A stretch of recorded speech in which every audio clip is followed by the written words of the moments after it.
Саламатсыздарбы урматтуу телекөрүүчүлөр. Жер буюмдарды жасоо үчүн аларды атайын темирлерди эритүүдөн башталат. Ал эми бул жерде азыр шакек жасоо үчүн күмүштү эритип жаткан учуру.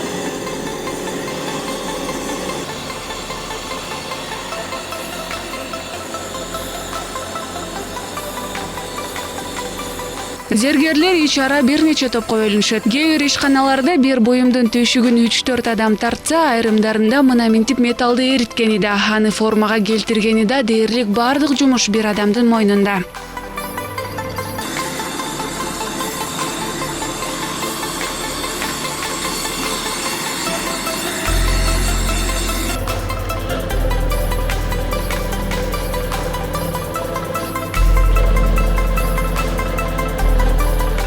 Мына менин колумда турган бул күмүштү атайын шакек жасоочу калыңдыкка келтириш үчүн вальц аталышындагы машинадан өткөрөбүз. Анда азыр өткөрүп көрөлү.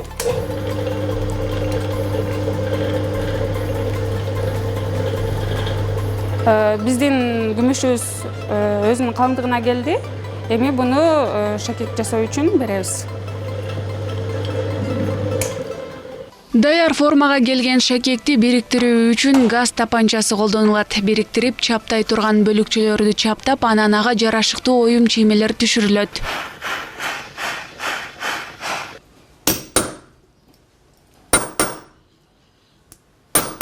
Жөнөкөй эле ученик болуп эле, үйрөнүп эле, андан кийин ошо зергерлик менен алектенип ушул ишкананы куруп мени үйрөткөн кишилер башка жака көчүп кетти, башка улуттагы адамдар эле, орустар, немистер. Анан ошо ушинтип иштеп келатабыз. Жакшы иштеген учурлар болгон. Мына 2014, 2015, 2016 жылга чейин мына 40-50 киши иштечүбүз. Анан 2015-тен баштап аябай чоң кризиске туш келдик. Кыйынчылыктарга туш келдик. Анан ошентип азыр 5-6 эле иштеп атабыз. Кыскарып кетти, ошо спад болуп атат да. Кийинки процесс жылмакай кылуу, башкача айтканда полировкалоо десек болот. Аны жылтыратып, бүдүрлөрүн алгандан кийин атайын идишчеги ультра үнгө салабыз. Салынган соң даяр болуп чыгат. Аталган ыкма менен зер буюмдун кемчиликтеринин бар же жок экендигин аныктап алсак болот. Бир шакекти даярдоо үчүн кеминде дегенде эле 2 саат керектелет. Ал эми 2 саат аралыгында күмүштү 5-6 этаптан өткөрүп, кооз бир формага келтирип, шакекти даяр кылабыз. Азыр биздин шакек даяр болуп калды болуш керек. Бул чалма аталышындагы күмүш шакегибиз даяр болду. Бунун салмагы канча экенин азыр өлчөп көрөлү.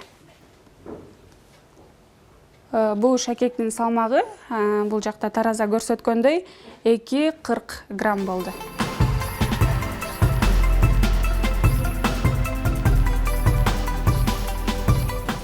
Четиркөө да кетет, эми ассанда да кайсы бир жараны белек катары алып кетет көбүнчө. Мисалы үчүн көчөгөнү Италиядан келген туристтер келип алып кетишти. Ушундай учурлар болот да.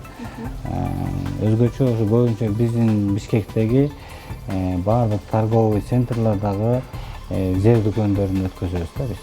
Бизге эң негизги мындай заказчик ошо дүкөндөр да.